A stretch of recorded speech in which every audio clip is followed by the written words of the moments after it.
माधव, मुझे जाना होगा पार्थ।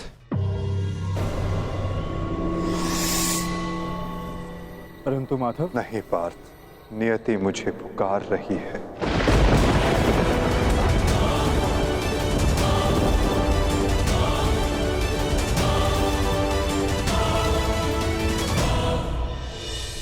माधव,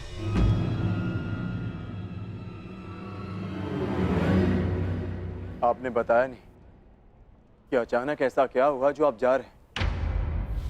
प्रथम बार आपके मुख पर यह पीड़ा देख रहा। यही तो जीवन है पार्थ।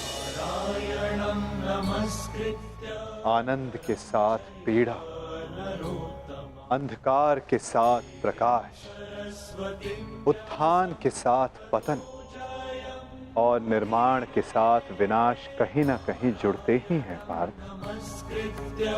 आज हस्तिनापुर में नया आरंभ हुआ है, परंतु मुझे जाना होगा पार्थ, ताकि मैं एक अंत को, एक विनाश को रोकने का प्रयास कर सकूं। तो फिर मुझे भी अपने साथ ले चलिए माधव। महाभारत में आपने मेरा मार्गदर्शन किया था और अब आपके मार्ग पर चलना मेरा अधिकार है।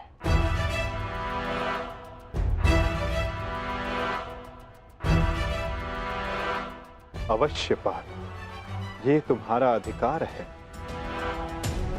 किंतु ये यात्रा केवल मेरी है पार्थ। ये कर्तव्य केवल मेरा है और मुझे इस यात्रा को अकेले ही पूर्ण करना होगा।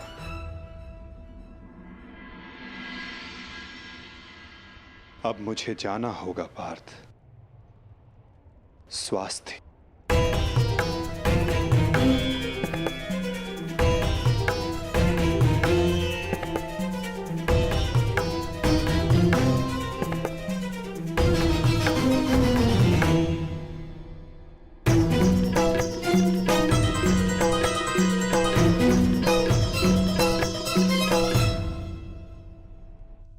ये क्या कह रहे हो अर्जुन? हाँ ज्येष्ठ, पहली बार मुझे माधव की कोई बात समझ में नहीं आई, परंतु इतना निश्चित है कि कुछ भयावह घटित होने का संकेत दिया उन्होंने मुझे।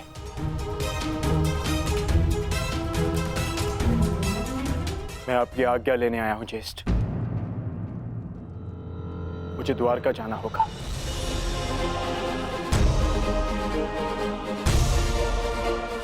यदि हम माधव के कुछ काम आ सकते हैं, तो इससे अधिक सौभाग्य की बात हमारे लिए और क्या होगी। शीघ्र द्वारका पहुंचो।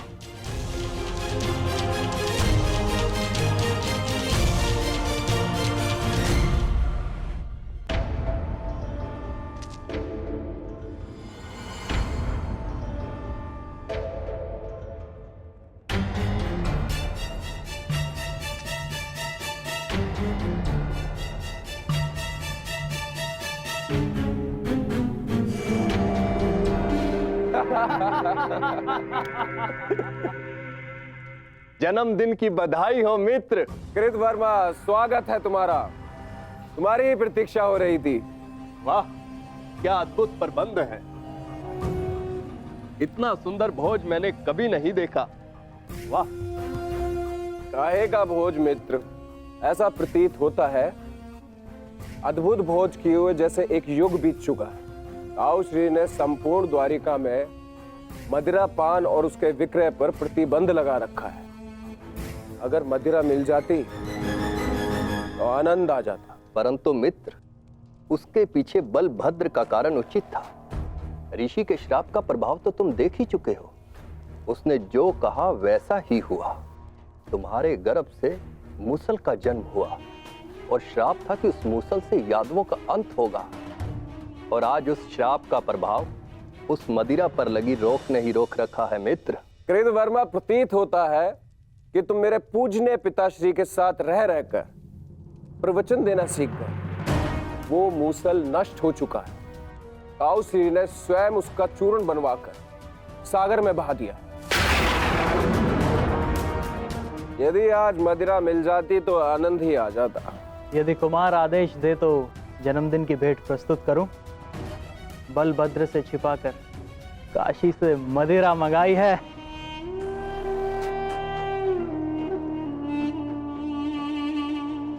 देखा कृतवर्मा, इसको कहते हैं जन्मदिन का उपहार। ये है मेरा सच्चा मित्र। आज मनेगा आनंद उत्सव।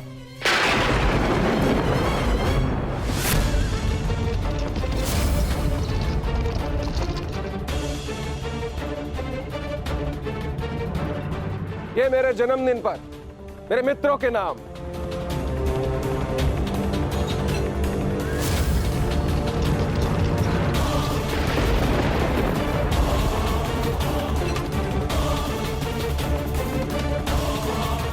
रुक जाइए आर्य।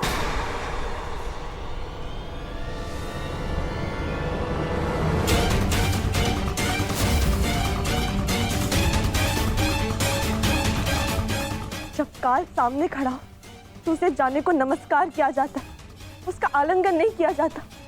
ये मदिरा काल है आर्य, इसे ग्रहण ना करें। कृतवर्मा, एक बात तो माननी ही पड़ेगी। मेरे पिता श्री वासुदेव महान है। जो उनकी संगति में आता है वो भाषण देना तो सीख ही जाता है। लक्ष्मणा, यहाँ पर स्त्रियों का आना वर्जित है। ये केवल पुरुषों के लिए। राजमहल वापस लौट जाओ।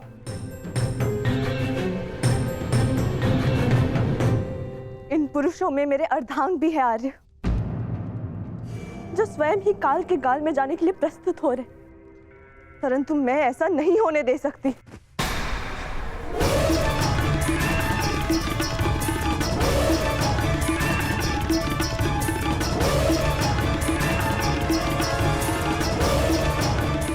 लक्ष्मणा,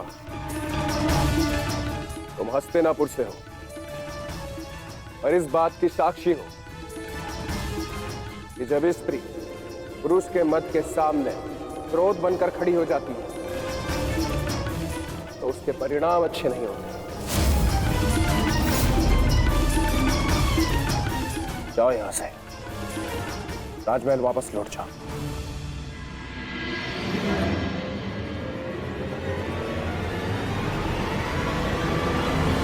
मैंने कहा राजमहल वापस जाओ।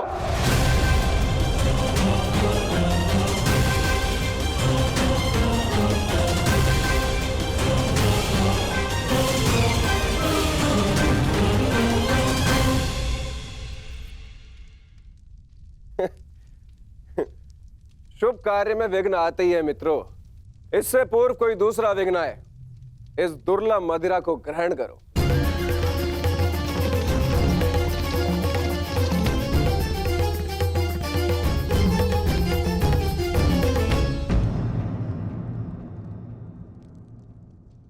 लक्ष्मणा, तुम अपने अश्रु मुझसे नहीं छुपा सकती हो। क्या हुआ पुत्री? क्या सामने तुमसे कुछ कहा? यदि वो कुछ कह देती तो मैं सह लेती ज्येष्ठ पिताजी। तो वो जो करने जा रहे, वर्षों पूर्व साधु ने जो श्राप दिया था पूर्ण होने जा रहा है पिताजी। यादवों का विनाश रोकिए।